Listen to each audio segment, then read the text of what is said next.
صدر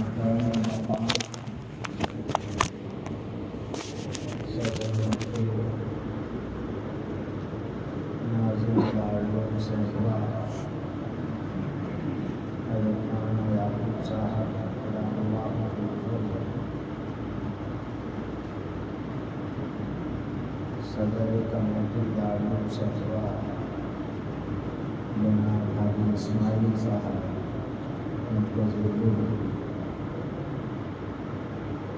موقر اساتذہ کرام، محترم علماء، معزز مہمان، عزیز طلباء، اللہ کا لاکھ شکر احسان انہوں نے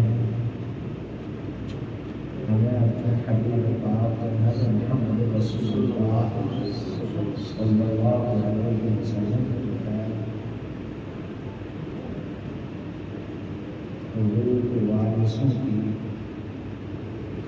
ایک ایسی مسلسل جماعت عطا فرمائی ہے جن کی زندگیوں سے سبق لیتے ہوئے یہ امت اپنے اگلے سفر پر گامزن رہی۔ ہر دور میں اس کو بدلتے ہوئے حالات میں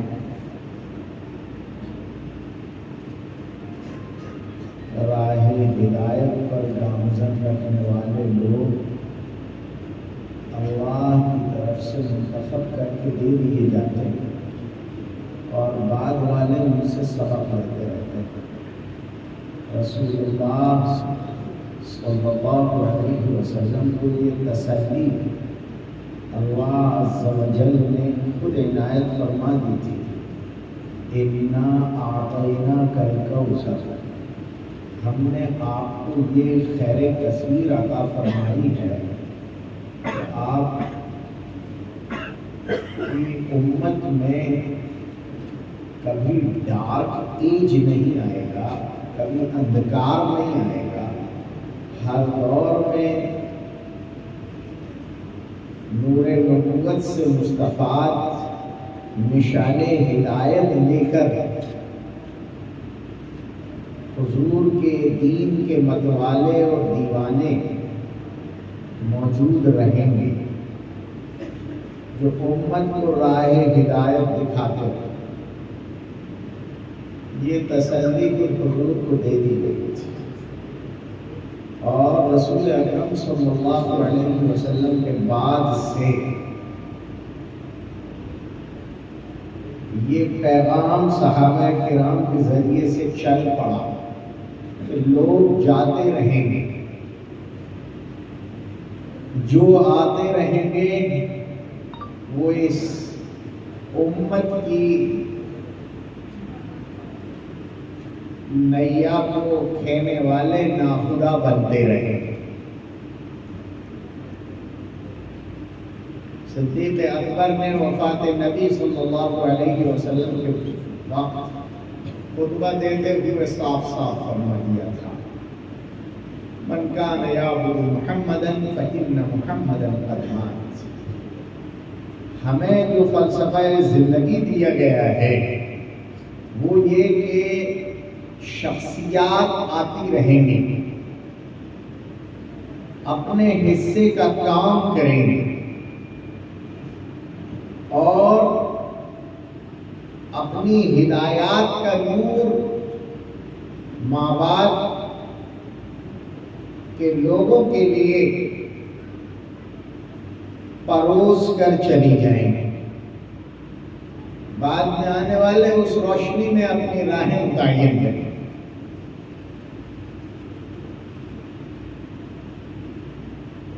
کبھی شخصیات جس طرح تلک الرسل فضلنا بعضهم علی بعض، شخصیات کبھی چھوٹے کام کرنے والی بھی آتی ہیں، کبھی بڑے کام کرنے والی۔ خود رسول اکرم صلی اللہ علیہ وسلم نے ارشاد فرمایا کہ ہر زمانے میں ایسے لوگ آتے رہیں گے اس امت میں، من یجدد لہم دینہم، جو دین کی دور حالات زمانے کی تبدیلی کے ساتھ دین کی ترجمانی اس دور اس حالات کی زبان میں اس زمانے کے اعتبار سے، زمانے سے استفادہ کرتے ہوئے، زبان سے استفادہ کرتے ہوئے اس دور کے لوگوں کی ذہنیت کا مطالعہ کر کے دین کی ترجمانی کرتے رہے، ہر دور میں آتا ہے۔ اور چونکہ یہ امت خاتم النبیین کی امت ہے، اس لیے جو آئے گا وہ اپنا کام پورا کر کے جائے گا۔ یہ ہمارے عقیدے کے خلاف ہے کہ ہم یہ کہہ دیں کہ کوئی وقت سے پہلے چلا گیا، اپنا کام چھوڑ کر چلا گیا۔ جو آئے گا خاتم النبیین صلی اللہ علیہ وسلم کا امتی ہے۔ حضور نے جانے سے پہلے فرمایا تھا، الا هل بلغت فلیبلغ الشاہد الغائب، میں نے اپنا کام پورا کر دیا، اب جو آج میرے سامنے ہے وہ اپنا کام کریں، وہ میرے پیام کو، میرے پیغام کو، مجھے دیے گئے اس دین کو جو ابھی تک نہیں آئے ہیں ان تک پہنچانے کا عزم مصمم کریں۔ یہاں جو بھی رہا ہے، جس کو بھی اللہ عز و جل نے اس امت کی ہدایت کے لیے منتخب کیا ہے، اس کا کام پورا ہوا ہے، اس کے بعد ہی وہ دنیا سے گئے۔ وہ ایسے لوگ تیار کر کے گیا ہے، وہ راہیں متعین کر کے گیا ہے جن پر دیر تک یہ امت چل سکتی ہے اور چلائی جا سکتی ہے۔ صدیق اکبر کے خطوط، مسلمہ کذاب سے جنگ، اسلام میں کسی بھی طرح کی قطعیت قبول نہیں، اَيُنْقَصُ الدِّينُ وَأَنَا حَيٌّ، اس پیغام کے ساتھ ہے۔ حضرت عمر کی زندگی فتنوں کے لیے دروازہ بند ہے، توڑا تو جا سکتا ہے، کھولا نہیں جا سکتا۔ عمر کسی فتنے سے سمجھوتا کر لے، اس عمر کو حضور نے یہ پڑھایا ہی نہیں۔ جو آیا ہے وہ اپنی ایک شان لے کر آیا ہے اور اپنا ایک مشن لے کر آیا ہے۔ یہی پیغام صدیق اکبر نے دے دیا تھا کہ من کان یعبد اللہ فإن اللہ حی لا یموت۔ اگر آپ نے جناب محمد الرسول اللہ صلی اللہ علیہ وسلم سے اللہ کی معرفت حاصل کرنی ہے، سن لیجئے، وہ ہمیشہ رہنے والی ذات ہے، وہ رہے گا، اس کا دین رہے گا، اس کا پیغام رہے گا، اس کی کتاب رہے گی، اس کے نبی کی نبوت رہے گی۔ یہ ختم ہونے والی چیزیں ہیں۔ ضرورت ہے جو بڑھ کر اٹھا لے ہاتھ میں مینا اسی کا ہے۔ ضرورت اس کی ہے قربانیوں کے جذبات کے ساتھ میدان میں اتریں اور اس علم علوم نبوت کو اس طرح تھامیں کہ جب تک ہم رہیں گے اس علم کو بلند رکھیں گے، اس جذبے کے ساتھ۔ ہمیں اپنے ماضی قریب کے اکابر سے یہ سبق لیتے ہوئے ہمارے کل آنکھیں بند کرنے والے اکابر نظر آتے ہیں. مولانا قاری صدیق صاحب رحمۃ اللہ علیہ، مولانا علی میاں صاحب رحمۃ اللہ علیہ، زندگی وقف ہیں. اسفار دیکھیے اس دور کے ان حالات میں جب کچھ بھی میسر نہیں ہے. مولانا عطا اللہ شاہ بخاری رحمۃ اللہ علیہ سے کسی نے پوچھا تھا حضرت زندگی کیسی گزری ہے؟ فرمایا آدھی ریل میں گزری ہے، آدھی جیل میں گزری ہے. یہ وہ لوگ جنہوں نے تختے والی سیٹوں پر ہی ٹرینوں میں سفر کر کر کے زندگی گزار دی. اسفار ان گلی کوچوں میں جہاں تک کوئی مسلمانوں کی دادرسی کے لیے، غمخواری اور ہمدردی کے لیے کوئی انہیں یہ بتلانے کے لیے نہ پہنچا کہ تم مسلمان ہو، وہاں یہ لوگ پہنچ رہے تھے. اور صرف اکیلے نہیں پہنچے، اپنوں کو یہ پیام دے گئے، اپنوں کو یہ پیام دے گئے کہ یہ امت کو کبھی یتیم نہ چھوڑ دینا. یہ پوری امت ایک ہے، کہیں بھی ہو، کہیں بھی ہو، یہ امت ایک ہے. اس کا اگر ایک فرد بھی راہ ہدایت سے ہٹ رہا ہے، اس کی فکر کرنا ہے. اس کے گھر میں شمع قرآنی روشن کرنا ہے. کہیں بھی رہ رہا ہو، پہاڑوں میں ہو، دریاؤں کے کنارے ہو، جنگلوں میں رہتے ہو، کسی بھی قوم سے کیسی ہی ذہنیت سے ان کا تعلق ہو، یہ جناب محمد رسول اللہ صلی اللہ علیہ وسلم کی نبوت کا کلمہ پڑھتے ہیں. اس لحاظ سے ان کو حضور سے نسبت حاصل ہے. ہم کل قیامت کے دن حضور کا سامنا کیسے کریں گے؟ حضور سے نسبت رکھنے والے حضور سے دور ہوتے رہیں، ان تک نور علم نہ پہنچے، ان تک نور قرآن نہ پہنچے، ان کی نسلیں محروم ہوں، اور ہم اپنے بستر پہ سوتے رہیں. یہ تڑپ، یہ درد، یہ کڑھن، یہ جلن، یہ ہمارے ان ماضی کے اکابر میں تھی، اور وہ اپنے منتسبین و متوسلین کو یہ دے گئے. ان میں ایک بہت بڑا چمکتا دمکتا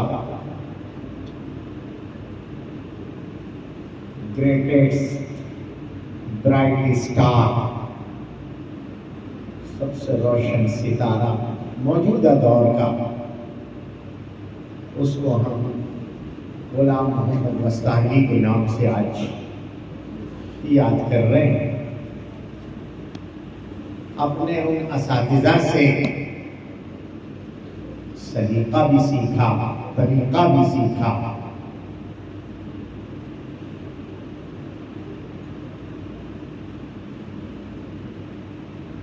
سہارنپور کے مشائخ سے صراط مستقیم پر ہمیشہ باقی رہنے کی وصیت بھی دی، اور حضرت قاری صدیق صاحب رحمۃ اللہ علیہ سے وہ درد اور کڑھن کے ساتھ دیوانگی کے انداز میں ایک ایک گھر جا کر صدا لگانا، جہاں جہاں مسلمان بسے ہیں وہاں پہنچ کر انہیں ان کی نسبت یاد دلانا، ان سے ان کے بچے اس طرح لینا کہ تمہیں ہم ماہانہ پیسے دیتے رہیں گے، بچے ہمیں دے دو. ان کی ختنوں کے کیمپ لگانا، ان بچوں کو مسلمان بنانا. میرا تو چونکہ بہت بچپن سے مولانا کی کاوشات کو دیکھنا رہا ہے. سن 82 سے وہ عقل ہوا پہنچے تھے اور سن 82 سے نظر کے سب پہنچا تھا. حضرت والد صاحب رحمۃ اللہ علیہ کی خدمت میں ان کا آنا جانا جاری اور ہر کاوش سے متعلق مشورہ بھی اور خبر بھی. تو ختنوں کے کیمپ لگ رہے ہیں، تو اولیاء کی خوشامدیں ہو رہی ہیں. آخری دم تک داخل کرنے کے لیے مدرسے میں جو بچوں کے اولیاء آ رہے ہیں، ایک جگہ وہ بھی تھی جہاں ان کو محسن سمجھا جاتا تھا. ان سے اس انداز میں مکالمہ ہوتا تھا اور اس انداز کا سلوک ان سے کیا جاتا تھا جیسے انہوں نے بچہ دے کر احسان کیا ہے. ایک ادارہ وہ بھی تھا، ایک ادارہ وہ بھی تھی. گھوم پھر کر پیسوں کا چندہ تو عام لوگ کرتے آئے ہیں، یہ پرانا مشن ہے حضرت تانوتوی رحمۃ اللہ علیہ کے زمانے کا. لیکن بچوں کا چندہ کرنا، ان کو مانگ مانگ کر لانا، خوشامدیں کر کر کے بچوں کو لانا اور پھر ان کی ہر قسم رعایت کرنا، یہ اتنی سہولت ہے وہ اپنی جگہ. اور پھر اللہ کے حوالے کر کے اس طرح آنسو بہانا اور راز و نیاز کہ اللہ یہ جنگل میں پڑے ہیں، یہ تیرے نبی کے امتی ہیں، ان کے ماں باپ نے انہیں میرے حوالے کیا ہے، یہ ان کی کفالت فرما، ان کی حفاظت فرما. یہ زمین میں سوتے ہیں، کیڑے مکوڑوں سے ان کی حفاظت کر، ہر مخلوق کے شر سے ان کو بچا دے اور انہیں دین کا داعی اور شہدائی بنا کر ان کے علاقے کا انہیں امام بنا دے. یہ بلبلانا اور رونا اللہ کی پاک بارگاہ میں اور دعائیں کرنا اور اللہ عز و جل کی یہاں انہیں قبول کرا لینا، اللہ کے یہاں انہیں قبول کرا لینا، مقبول بنا لینا. ولایت صرف اپنی حد تک نہیں. ان معصوموں کو جو کل بھینسیں چرا رہے تھے، جانوروں کے پیچھے ڈنڈے لیے پھر رہے تھے، گالیاں بک رہے تھے، ان کو درود پاک والا، ان کو قرآن والا، ان کو نماز والا اور صرف نماز پڑھنے والا نہیں، امت کا امام بنانا ہے. یہ جہاں سے آئے ہیں وہاں جب جائیں تو یہ سید المرسلین کے وارث بن کر جاتے ہیں صلی اللہ علیہ وسلم. اور اس کے ساتھ ساتھ ان میں سلیقہ ہو بات کرنے کا، لباس کا.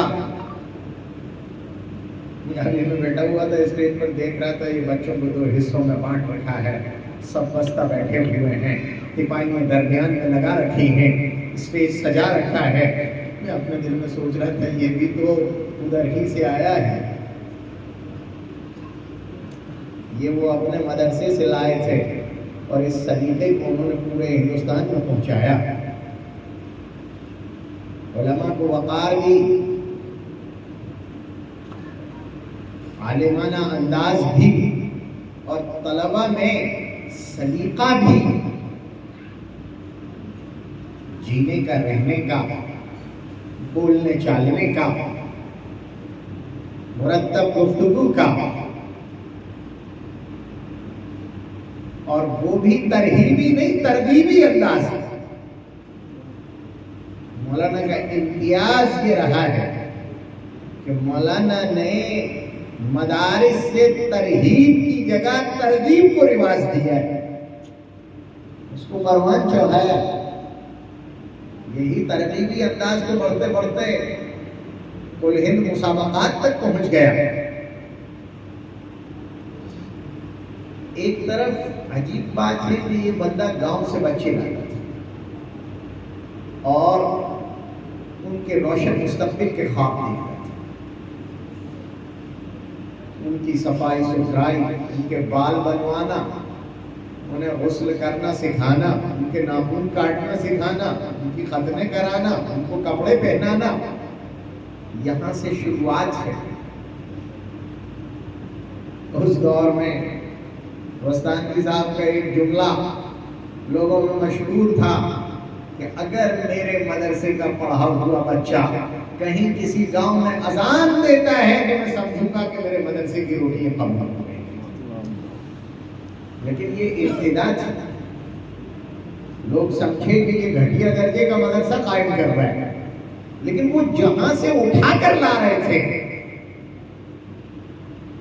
ابتدا اسی انداز میں ہوگی کہ اذان والے پہنچیں، تکبیر والے پہنچیں، ابتدائی نماز والے پہنچیں، غسل اور وضو والے پہنچیں۔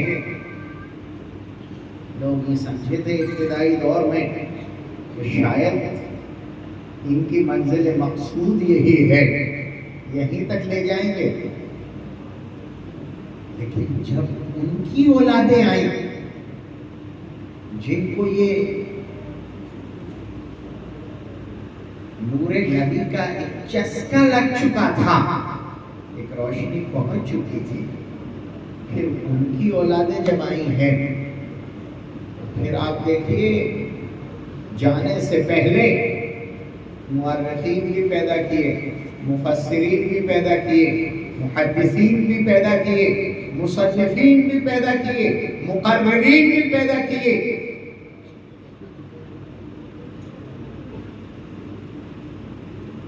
اور پھر جدید تعلیم کی دنیا میں ایک عجیب سی بات ہے،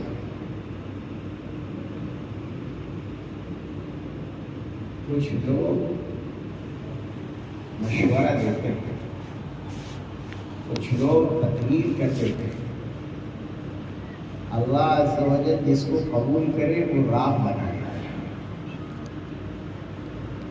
میں سن رہا ہوں بہت دن سے مولانا وستانوی قدیم اور جدید تعلیم کی کہ امتزاج کا داعی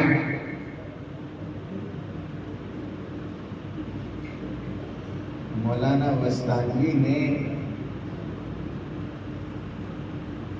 مدارس کی تعلیم میں یقیناً توسیع کی ہے، اور وہ طلباء جنہیں عصری زبانیں، موجودہ دور کی زبانیں لکھنا اور بولنا نہیں آتی تھی، اس سے روشناس کرانے کے لیے اسکولوں میں پائے جانے والے علوم سے روشناس کرانے کے لیے ایک قدم بڑھایا اور اسے پورے ملک میں منوایا۔ ایک وہ طبقہ جو ان مدارس کو ماڈرن انداز کے ادارے بنا دینا چاہتا تھا، اپنی قدامت پر باقی رہتے ہوئے اس طبقے کو کا رخ موڑا ہے، ان کے ذریعے سے کالجز قائم کرائے، نگرانی علماء کی رکھی، سرپرستی وارثان علوم نبوت کی رکھی، اور یہ جو ایک صدا لگائی جا رہی تھی، یہ کیوں کہا جاتا ہے کہ مدارس میں عصری تعلیم لاؤ، آخر یہ کب ہوگا کہ عصری درسگاہوں میں دینی تعلیم پہنچاؤ؟ مولانا نے عملی شکل میں دنیا کے سامنے اس کا خاکہ پیش کر دیا۔ ہم کالج، وہ لوگ جو مدرسوں کو کالج بنانے کی بات کر رہے تھے، ان سے ہی کالج قائم کرائے، اور ان میں انداز تربیت مشرقی رکھا، ان میں انداز تربیت نبوی رکھا، ان کو سنتوں کے مطابق جینے والا بنایا، دسترخوان پہ کھانے والا بنایا، ہاتھ دھونے، مسواک کرنے، وضو کرنے والا بنایا، ہمدردی اور وفا کی تعلیم دی، پاک دامنی دی۔ جو آج تعلیم کے ساتھ جس کا تصور دشوار ہے کالجز میں پاک دامنی دی،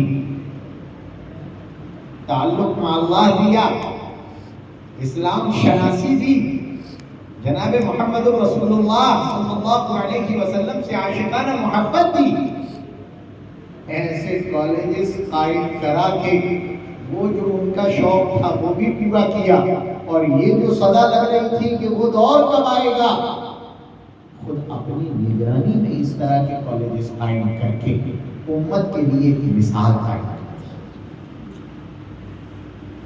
ایک مثال قائم کر دی کہ کالج ہوں گے، ان میں عصری مکمل تعلیم بھی ہوگی، لیکن وہ بھی علماء کی نگرانی میں ہوں گے، اور علماء کی نگرانی میں نبوت کی نگرانی میں ہوں گے۔ ان میں جو لوگ ہوں گے ان کے اندر انسانی اقدار ہوں گی، انسانی اسلامی اخلاق ہوں گے، وہ اللہ کی معرفت رکھنے والے ہوں گے۔ اپنے مدارس، عجیب بات یہ ہے کہ جو لوگ بھی دنیا میں جاتے ہیں، کتنے بھی مستحکم اور مضبوط کیوں نہ ہو، دو چیزوں سے نہیں بچ پاتا۔ ایک دکھاوا اور شہرت کا جذبہ، اور دوسرے کچھ نہ کچھ اپنے بزرگوں کی روش سے سمجھوتا کر ہی لیتے ہیں۔ قربان جائیے، میں مولانا وسطانی کا 82 سے لے کر ابھی تک جتنا مطالعہ کیا،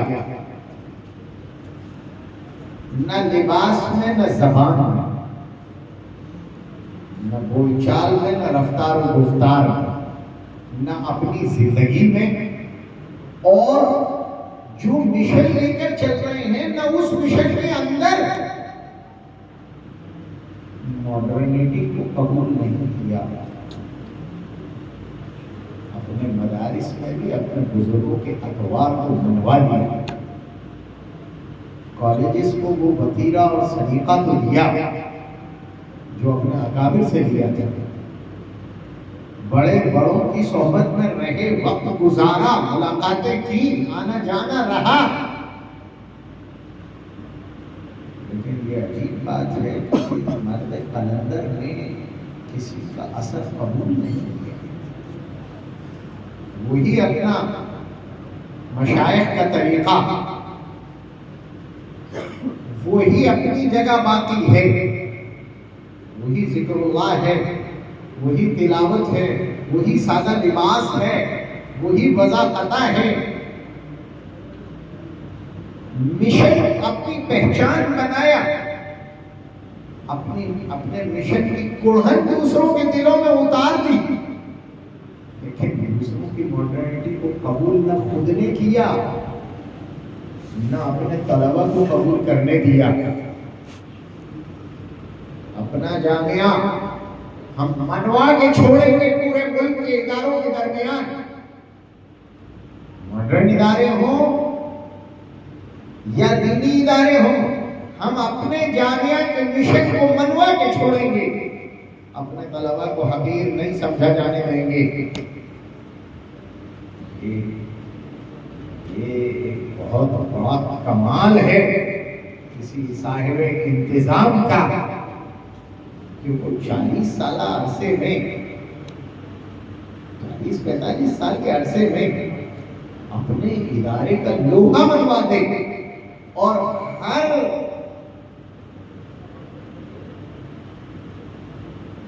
اس نوجوان میں جو اس ادارے سے پڑھ کر نکلا ہے، ادارے کی محبت کے ساتھ ساتھ ادارے کی عظمت ایسی پلا دے۔ جو لوگ باہر سے آئے ہیں اپنے اپنے اداروں سے آتے ہیں، اور جو اپنے ادارے سے آتا ہے وہ اپنے ادارے پر فخر کرتا آتا ہے، اس کی چیزوں کو باکمال سمجھتا آتا ہے، اس کے اثرات طلبہ پر مرتب ہوتے ہیں، لیکن یہ کمال ہے کہ جامعہ کا مزاج بچے کو اس طرح پلا دیا جائے کہ جو مدرس باہر سے بھی آئے وہ جامعہ کے رنگ میں رنگ جائے، اور وہی رنگ وہ بھی طلبہ کو دے۔ مجال تو ہے کہ کوئی دوسرا رنگ قبول کر لیا جائے، اور ہم اپنی روش اپنے اکابر ہی کی بات کرتے ہیں۔ اتنے سارے ماڈرن طلبہ آ گئے، ڈائننگ ہال میں ساتھ میں کھانا کھا رہے ہیں، اتنے سارے کالجز کے اسٹوڈنٹس ہیں، مجال تو ہے کہ ان کا اثر علماء پر یا طلباء پر آ جاتا۔ ہم اپنا نبوی رنگ رکھتے ہیں۔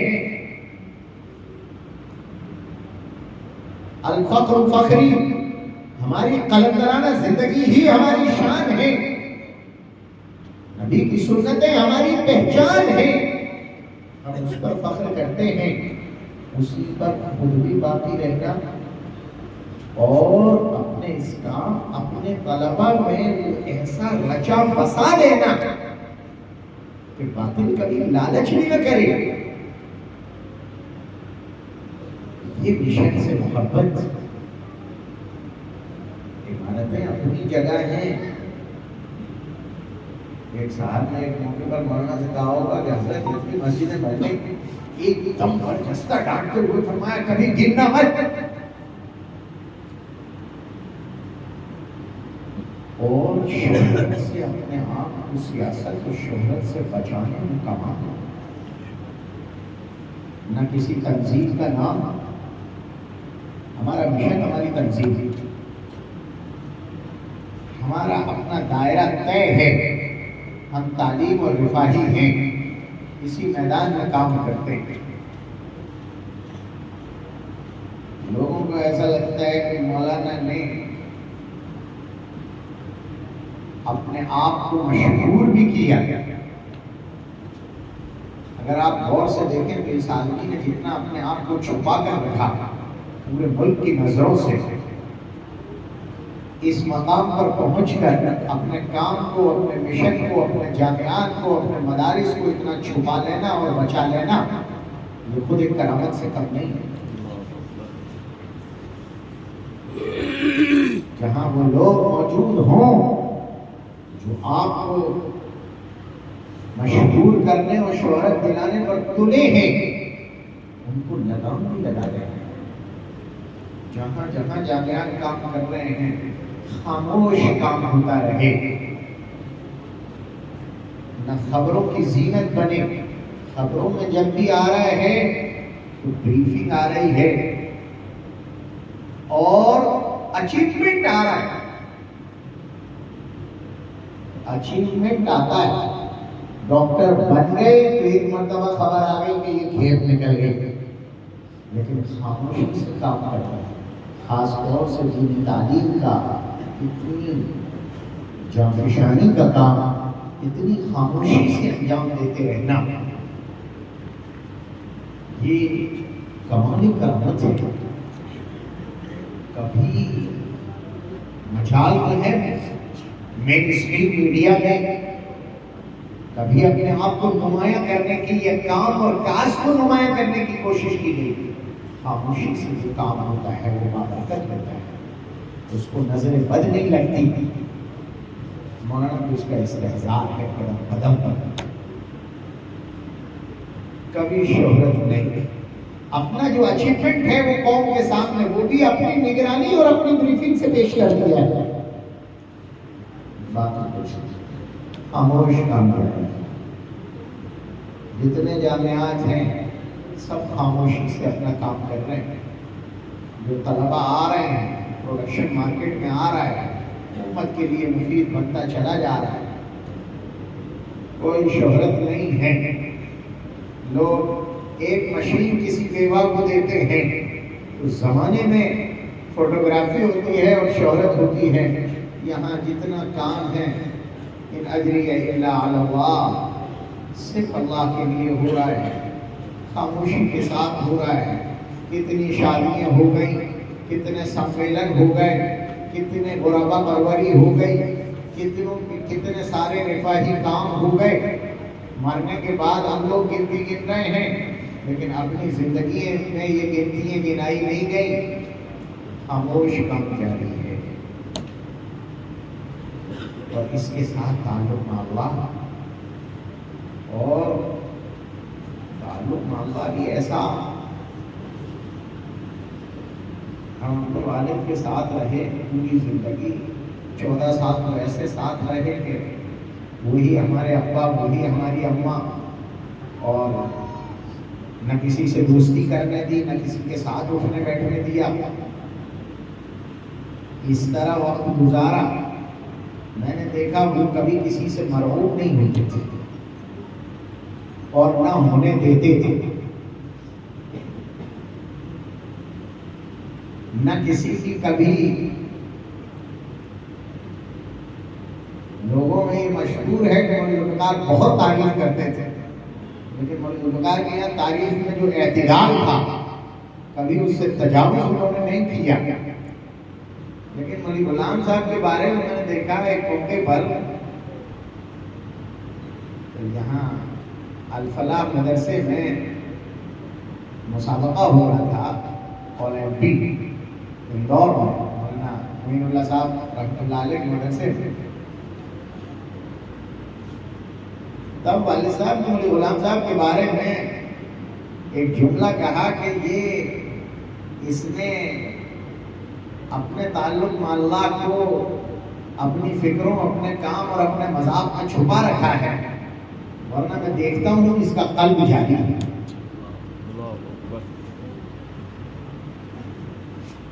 یہ ذکر اللہ، تعلق مع اللہ،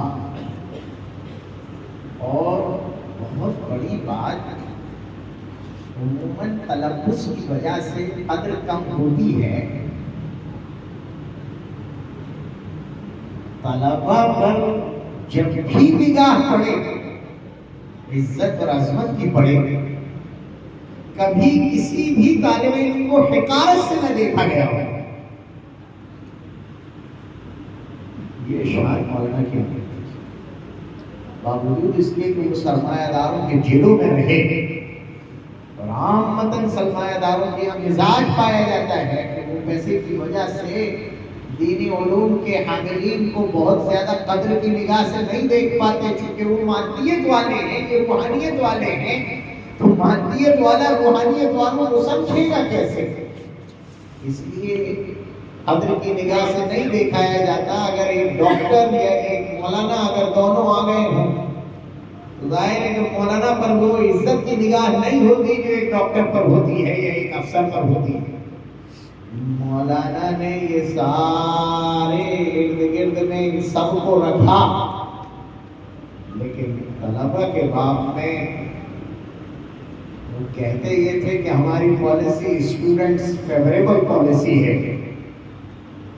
حق یہ ہے کہ طلبہ کی جو عزت ان کی نگاہ میں تھی، وہ اللہ سے طلبہ کے لیے مانگتے بھی تھے، طلبہ کو ان اللہ مقبول بھی بنوا لیتے تھے، منوا بھی لیتے تھے، بنوا بھی لیتے تھے، لیکن خود ان کے دل میں ایک طالب علم کی جو عزت تھی، کبھی حقارت سے کسی بچے پر نظر نہ پڑے۔ یہ کمال آخر تک رہنا، جبکہ ایک ایک روپیہ مانگ کر لایا جا رہا ہے، خدمت کی جا رہی ہے، انہیں کھلایا پلایا جا رہا ہے، ان کو بنایا سنوارا جا رہا ہے۔ بنانا سنوارنا بھی کس درجے کا؟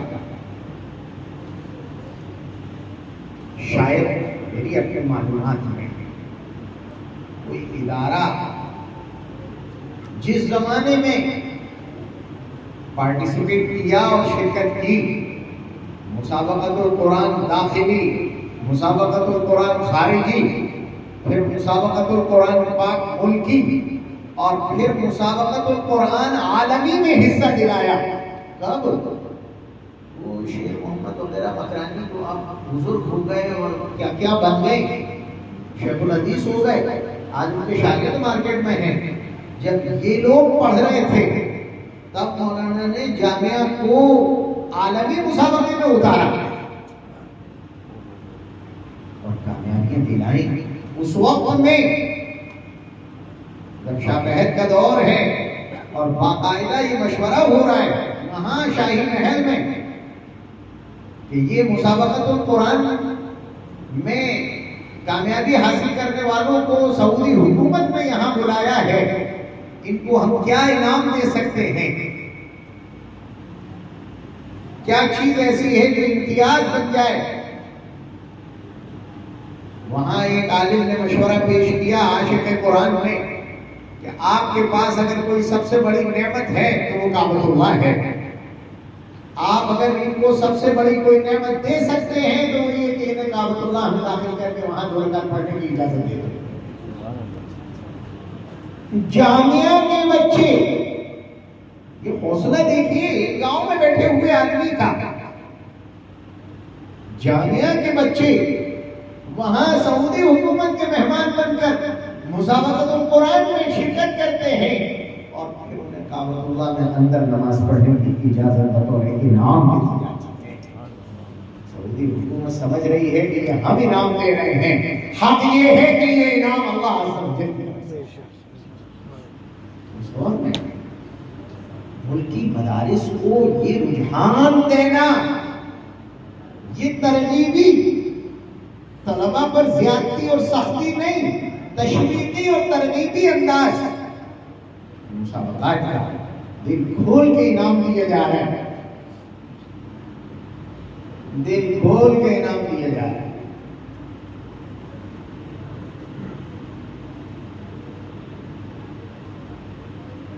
اور اس انعام کے ذریعے سے طلبہ میں شوق پیدا کیا جا رہا ہے، اساتذہ میں شوق پیدا کیا جا رہا ہے۔ اس طرح دیکھیے ایک انقلاب برپا ہوا تجوید قرآنی کا، قرآن پاک کو تجوید سے پڑھا جائے۔ مدارس کو خود میں اس کا معمول بہت زیادہ نہیں، تفسیر، حدیث، فقہ، منطق، نحو، صرف، بلاغت، ان سب پر توجہ ہے، لیکن قرآن پاک کو باقاعدہ بچہ تجوید سے پڑھتا ہو اور ہمارے مصلح اس نبوی رنگ میں رنگے ہوں۔ مولانا قاری احمد اللہ صاحب نے دارالعلوم میں جا کر پوچھا تھا کہ بتلائیے جبرائیل امین نے حضور کو جو قرآن سنایا وہ قرآن مرتل تھا یا غیر مرتل؟ اساتذہ کا جواب تھا کہ مرتل تھا۔ کہ حضور نے جو صحابہ کو سنایا وہ قرآن مرتل تھا یا غیر مرتل؟ کہ مرتل تھا۔ تو کہ قرآن منزل جو ہے وہ قرآن مرتل ہے یا غیر مرتل ہے؟ کہ قرآن منزل جو ہے وہ قرآن مرتل ہے۔ تو پھر یہ بتائیے کہ اگر تجوید سے قرآن نہ پڑھا گیا تو آپ قرآن منزل پڑھ رہے ہیں، غیر منزل قرآن پڑھ رہے ہیں؟ قرآن نے جہاں اس طرح علماء کو قائل کیا، وہیں دوسری طرف مولانا کا انداز دیکھیے۔ مولانا نے پورے ملک کے مدارس میں قرآن پاک کی تعلیم تجوید کے ساتھ ہو، اس پر خصوصی توجہ دی جائے، اس کے لیے ایک تشریحی سلسلہ شروع کیا، مسابقات کا، بڑے بڑے انعامات کا۔ تصور نہیں تھا اتنے بڑے انعام دینے کا، جو اتنے بڑے انعامات مولانا نے دینا شروع کیے مدارس سے۔ اس زمانے میں جب سینکڑوں کا انعام بہت بڑا مان لیا جاتا تھا، مولانا اس زمانے میں ہزاروں سے لاکھوں تک پہنچ جاتے تھے۔ یہ تشریحی سلسلہ تھا جس میں طلبہ میں ایک شوق پیدا کیا، اور اس طلبہ کے شوق سے مدارس میں ایک شوق جاگا، اور پورے ملک کی انہوں نے ڈاکیومنٹری تیار کروا لی، پورے ملک کے مدارس کی، اور پورے ہندوستان کے مدارس میں قرآن پاک کو تجوید سے پڑھنے کا ایک مشن اس کا کامیاب ہوا، پڑھائے جانے کا۔ اور وہ خود اسی مسابقاتی مشن کے تحت اپنے طلبہ کو لے کر ابتدائی دور میں بیت اللہ کے اندر داخل ہو رہے ہیں اور نماز پڑھ رہے ہیں۔ طلبہ میں یہ حوصلہ اور یہ جذبہ پیدا کر دینا کہ تم کسی سے کم نہیں ہو، حرم کا قاری پڑھے اور ہندوستان کے ایک گاؤں میں بیٹھا ہوا بچہ پڑھے، ہم مقابلے میں اتریں گے اور حرم والے سے ٹکر لیں گے. قرآن سب کے لیے آیا ہے. یہ حوصلہ پیدا کر دینا یہ کوئی چھوٹا کام نہیں تھا. یہ ایک انقلاب ہوتا ہے تعلیمی, ایک انقلاب مدارس میں ذہنی پیدا کر دیا جائے. اتنے بڑے پیمانے پر 20 کروڑ عوام بھی اگر مسلمان ہندوستان میں رہتی ہے تو 20 کروڑ مسلمانوں میں یہ انقلاب پیدا کر دینا. گاؤں گاؤں میں تجوید کے ساتھ قرآن پاک پڑھا جائے, اذانیں درست ہو جائیں, مصلوں کا رنگ بدل جائے اور قرآن پاک سے یہ شغف پیدا ہو جائے کہ لوگ اپنی مجالس میں قرآن پاک کو سنیں اور سنائیں. قرآن پاک کو یہ مقام قلوب میں مل جائے. اس دور افتادہ امت میں جو اب تک قرآن سے بہت بے بہرا رہی ہے, اس میں یہ شغف پیدا ہو جانا ایک بہت بڑا انقلاب. مولانا نے جہاں تعمیری انقلاب پیدا کیے ہیں, مولانا نے فکری انقلاب پیدا کیے. اور فکری انقلاب پیدا کرنے میں خوبی یہ ہے کہ اپنے اکابر کی ڈگر سے سرے منہ انحراف نہیں ہے.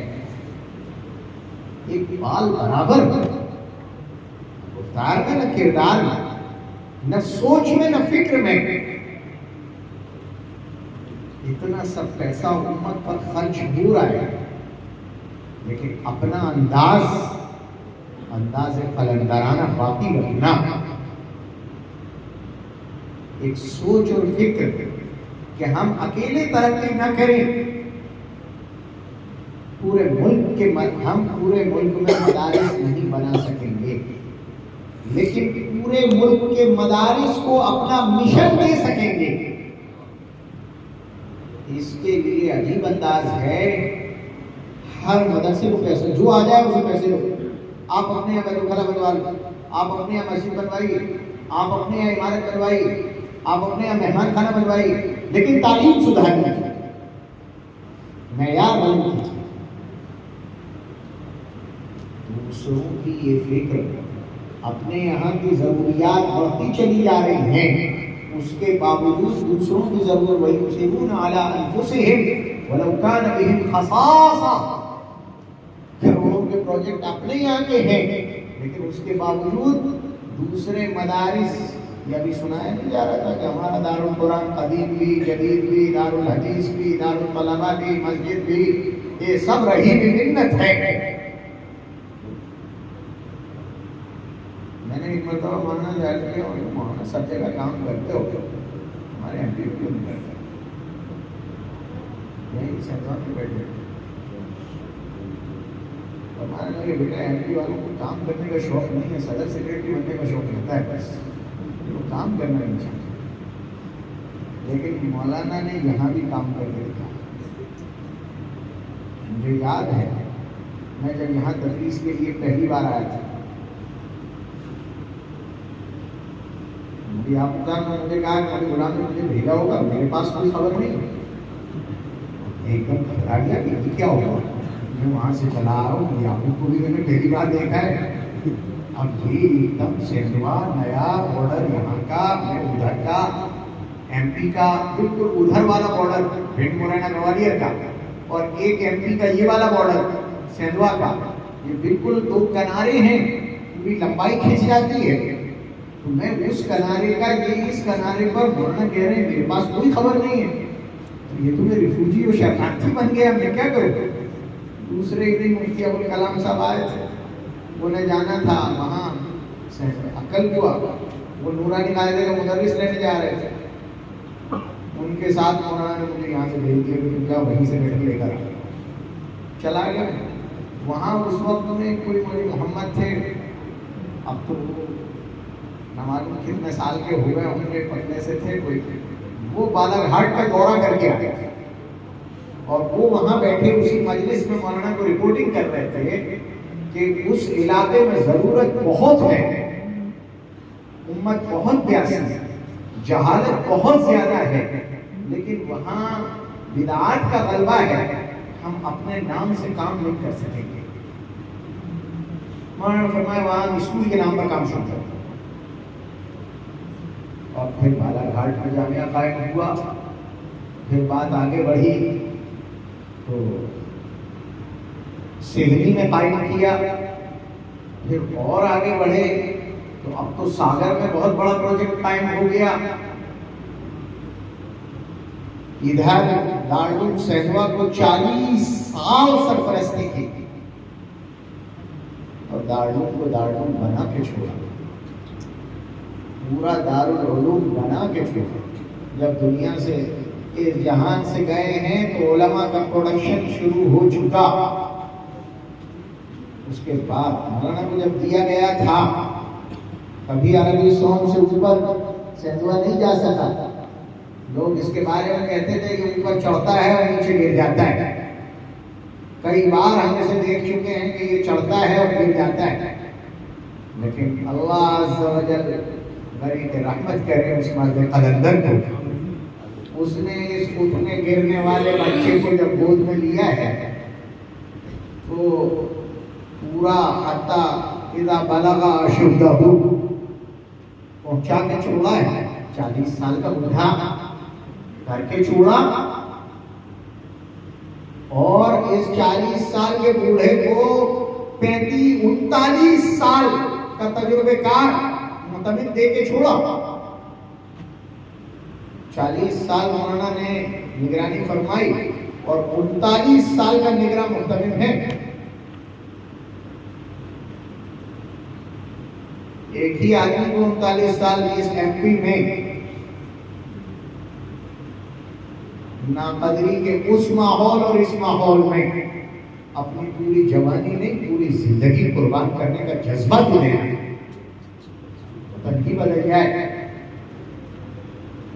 یہ انداز رہا، ایم پی کے نام سے اس کی باتیں کی جاتی تھی، اور اس علاقے کی دینی زبوحالی دنیاوی بھی دینی کیا ہے، زبوحالی کی وجہ سے مولانا نے ہمیشہ اس علاقے پر ترس کھایا ہے۔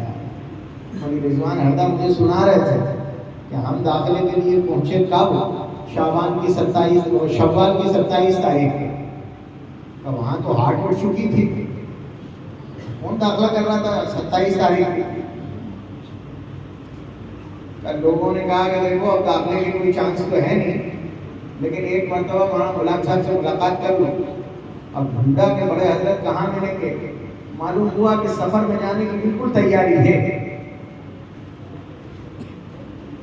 جلدی جلدی دوڑے بھاگے پہنچے، جا کر ان کے والد امام تھے ہردہ کی مسجد کے، مہاراشٹر سے رہنے والے تھے، وہاں حضرت سے ملاقات کی۔ کہاں سے آئے ہو؟ حضرت ایم پی سے آئے۔ حضرت نے تھوڑی دیر کا توقف فرمایا، پھر فرمایا کہ بھائی یہ اس علاقے سے آئے جو دینی اعتبار سے بہت زیادہ پسماندہ ہے، ان میں داخل کرنا۔ آج جو علماء کی اتنی بڑی بھیڑ ہمیں نظر آتی ہے، اتنی بڑی بھیڑ آج ایم پی میں نظر آتی ہے۔ یاسین جو ہم گجرات نکلا کرتے تھے وہ دور بھی دیکھا ہے۔ آج گلی گلی میں علماء، حفاظ، قراء،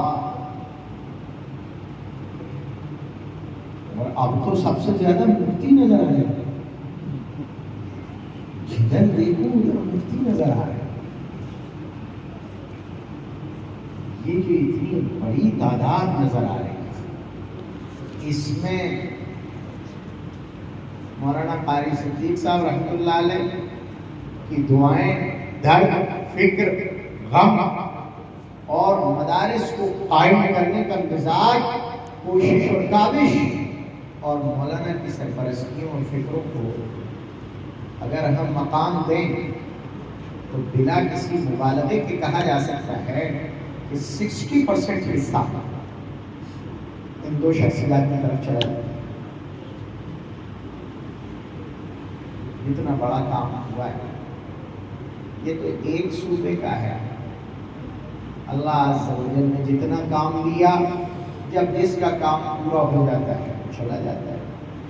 سیاسی دنیا سے دور اپنے آپ کو بچا کر خاموشی کے ساتھ، نہ کبھی سرمایہ کی نمائش ہے نہ ذات کی نمائش ہے، صرف مشن ہے سامنے، اور وہ بھی ہے تعلیم. کوئی بھی شہرت والا قریب ہی آئے گا اور سن کر واپس چلا جائے گا. ایک مزاج، کسی سے یہ نہیں کہنا کہ پیسہ دے جاؤ، بلکہ یہ کہنا ہے کہ اپنے علاقے میں ایسا قائم کرو. اب اگر وہ تڑپ رکھتا ہوگا تو اس کے ذریعے سے کچھ وجود میں آ جائے گا، اور اگر تڑپ نہیں رکھتا ہوگا تو چپ چاپ سے راستے سے گزر جائے گا، ہمیں استعمال نہیں کرے گا. اس انداز کے ساتھ جی لینا، نہ کوئی حکومتی مراعات،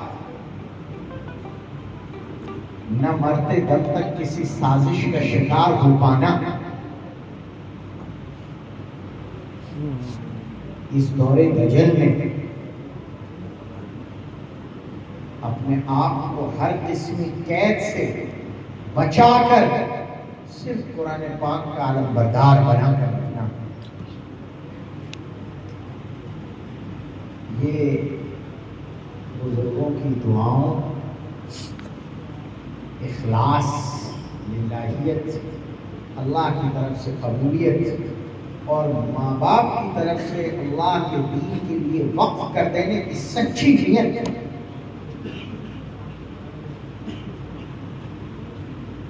حضرت مدنی رحمۃ اللہ علیہ کی خدمت ان کے والد نے کی، وہ دعائیں نہیں، اور پھر کسی خدمت کے بعد مکمل کرتے ہیں. مولانا کو اپنے اساتذہ کے ساتھ جو عقیدت تھی،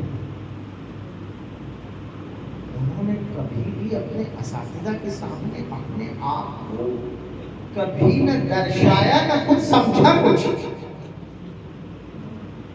وہ جس زمانے میں بن چکے تھے اور چلا رہے تھے، والد صاحب کی خدمت میں آتے تھے، مذاق بھی ہوتا تھا، لیکن میں دیکھتا تھا رات میں جب سونے لگتے تھے تو والد صاحب کئی مرتبہ کہہ رہے ہیں بیٹے تو سو جا، مجھے سونا کہاں ملتا ہے. لیکن ولی غلام مچھردانی میں اندر جا کر بیٹھ رہا ہے. یہاں پیترپور میں مسابقہ تھا، اس وقت میں ایک مجلس عصرباغ کی رکھی گئی جس میں مدارس کے ذمہ داروں کو اور علماء کو جمع کیا گیا تھا. مسجد میں ہی ہو رہی تھی وہ مجلس. ایک تخت بچھا ہوا تھا، اس کے اوپر کرسی رکھی تھی. پہلا بیان والد صاحب کا ہوا، مولانا تشریف لائے اور تخت پر مولانا بیٹھ گئے، کرسی پر والد صاحب بیٹھے ہوئے بیان کر رہے تھے. جب بیان مکمل ہو گیا تو والد صاحب کرسی سے اترے اور تخت پر بیٹھے نہیں.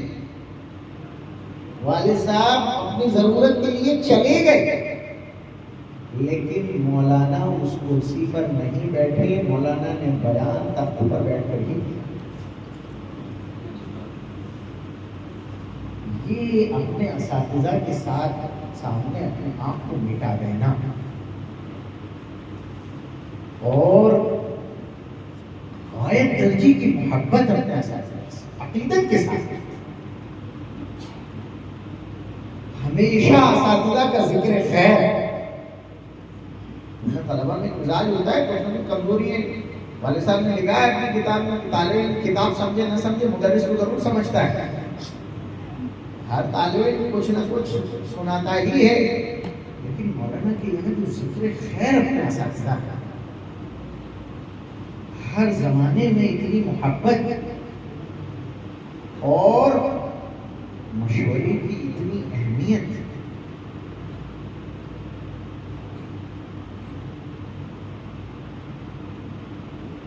دل عقیدت سے جھک جاتا ہے. کبھی رونا آتا ہے. شخصیات کا جو لوگ مطالعہ کرتے رہتے ہیں ان کے لیے بڑے اسباب مل جاتے ہیں ان کی زندگیوں میں. مولانا تشریف لائے، میں رات کو وہاں موجود تھا. والد صاحب کو مولانا نے سنایا مہاراشٹر گورنمنٹ ایک قانون لائی تھی کہ جو ریلیجیس ٹرسٹ ہیں ان کو اوقاف میں شامل کر دیے تھے. اس وقت میں ایک آفر آیا مولانا کو کہ آپ کو وقف بورڈ کا چیئرمین بنایا جائے. مولانا کے قریب رہنے والے سیاسی لوگوں نے یہ بات مولانا کو پلا دی، سمجھا دی کہ اس سے آپ کے مشن کو فائدہ ہوگا، وہ سب مدارس کے تحفظ ہو سکے گا، آپ اپنے مشن کو بڑھا سکیں گے، اوقاف کی جائیدادوں سے ان کو فائدہ پہنچایا جا سکے گا، مزید ادارے قائم کیے جا سکیں گے. جو کچھ بھی تھا مولانا کا ایک ذہن بنا ہوا تھا.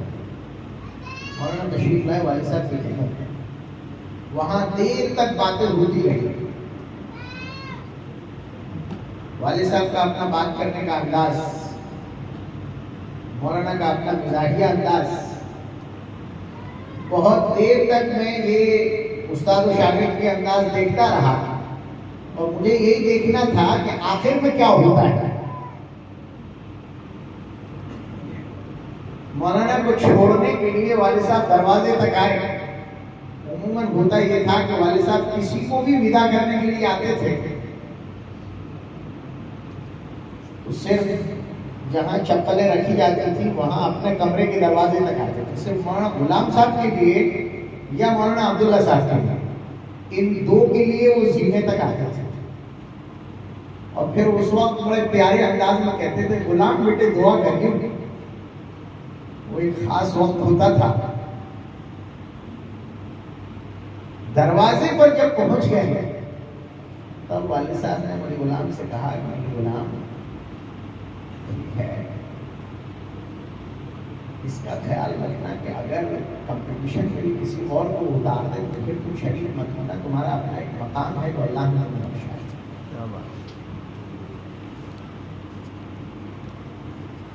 بس یہ آخری جملہ تھا. مولانا نے شرکت نہیں کرتی. اپنے بڑوں سے اس طرح مشاورت ہر بات کی اور پھر اس مشاورت پر جو مل گیا اس پر اتنی مضبوطی سے عمل. اتنے بڑے بن جانے کے بعد اپنے اساتذہ سے یہ عقیدت اور ان کی زبان سے نکلے ہوئے ان الفاظ کی اتنی قدر، یہ وہ راز ہیں جو ان بڑوں کو بڑا بنا دیں. میں نے عرض کیا تھا انہوں نے اپنے بڑوں سے جو کچھ لیا تھا وہ جو ہمارے سامنے پیش کیا، ایک سبق عدم مرعوبیت کا، کسی سے مرعوب نہ ہونا. ایک سبق اپنے اکابر کی روش پر جینا اور اسی پر مر جانا. ان کے ہاتھ میں ہاتھ دیا ہے، بیعت کی ہے، ہم رسول اللہ والے ہیں، وہی رہیں گے. ہمارے یہاں شرک گوارا نہیں ہے،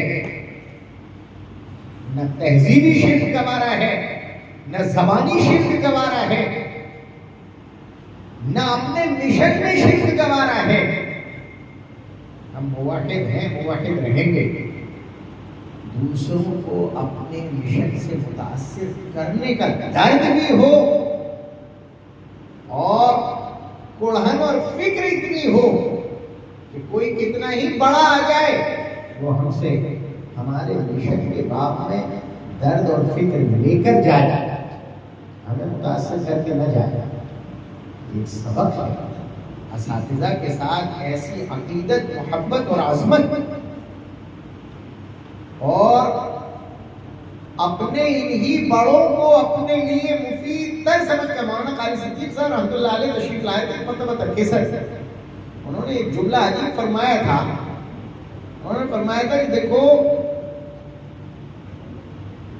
جب تم دسترخوان پہ بیٹھو تو یہ سمجھو کہ آج میں بادشاہ بھی ہوتا تو مجھے یہی رزق ملنے والا تھا.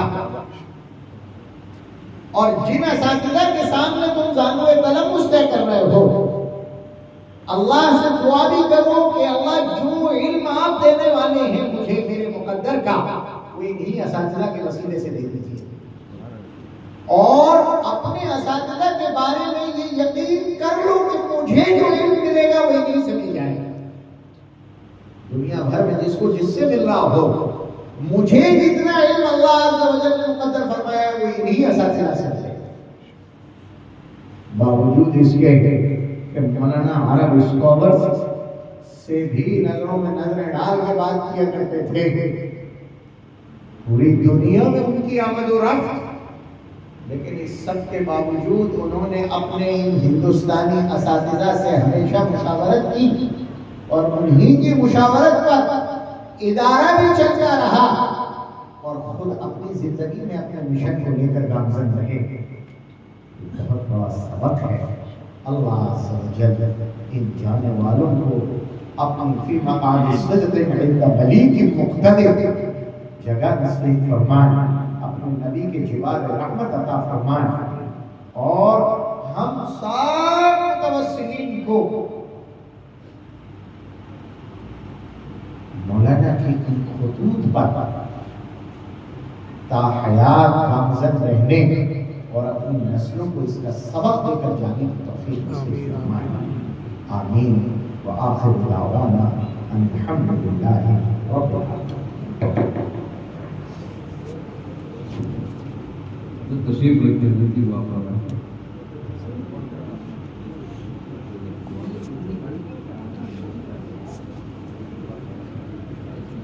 جزاک اللہ خیرا احسن الجزاء۔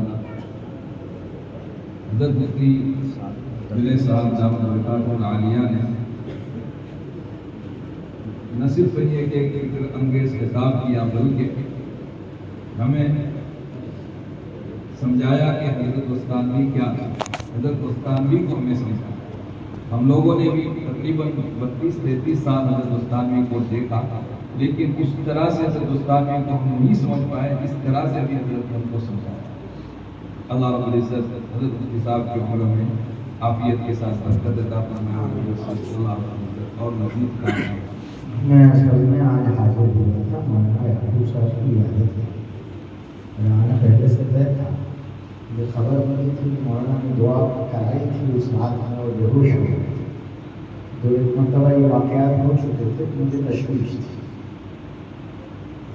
مولانا کا میرا قلبی تعلق ہے اور میں بڑے بھائی کی حیثیت سے مولانا کو مانتا ہوں، اسی کی بات نہیں ماننی پڑتی، صرف اس لیے نہیں کہ یہ میرے سابق محترم ہیں، اس لیے کہ میں ان کو اپنا بڑا بھائی تسلیم کرتا ہوں۔ میں عیادت کے لیے آیا تھا، یہ بات بھی ہو گئی کہ آج ہمارے یہاں اجلاس ہے تو آپ بھی شرکت کر رہے ہیں، میرے لیے سعادت کی بات تھی۔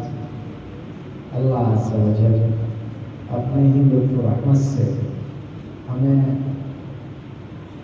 مولانا استانوی رحمۃ اللہ علیہ کے سیچے ہوئے ماں باپ کو تر و تازہ رکھنے کی توفیق عطا فرمائے۔ آمین آمین۔ مولانا کے لیے بھی دعا کریں، خاندان کے لیے، اور مولانا کا خاندان صرف سوزوی نہیں ہے، نسبی کے ساتھ ساتھ مولانا کا نسبتی خاندان بہت بڑا ہے، پورے عالم میں پھیلا ہوا ہے، اور اگر ان سب کو شمار کر لیا جائے تو 10 لاکھ میں چلا گیا ہے۔ اتنا بڑا نسبتی خاندان مولانا کو اللہ عز و جل نے صرف 40 سالہ مدت میں دیا ہے، یہ اللہ کی بہت بڑی نعمت ہے۔ یقیناً یہ وہ خیر کثیر ہے جو اللہ تعالیٰ نے اپنے نبی کو عطا فرمائی تھی اور نبی کے وارثوں کو عطا فرمائی، اتنے سارے طلباء اور اتنے سارے اساتذہ۔ انشاءاللہ جو تعزیتی خطاب حضرت کا ہوا حضرت مولانا یعقوب صاحب کے مشورے سے انشاءاللہ اس تعزیتی خطاب کو رسالے کی شکل دی جائے گی، اور اس کو ترتیب دے کر کے دارالسلوا کی طرف سے اس کی طباعت کی جائے گی، تاکہ پوری دنیا کے لوگ حضرت کی اس عظیم خطاب سے فائدہ اٹھا کر کے حضرت استانوی کو اور ان کے مشن کو سمجھ سکے۔ حضرت سے دعا کی درخواست ہے۔ اللهم صل وسلم وبارك على سيدنا محمد وعلى آله وصحبه وسلم۔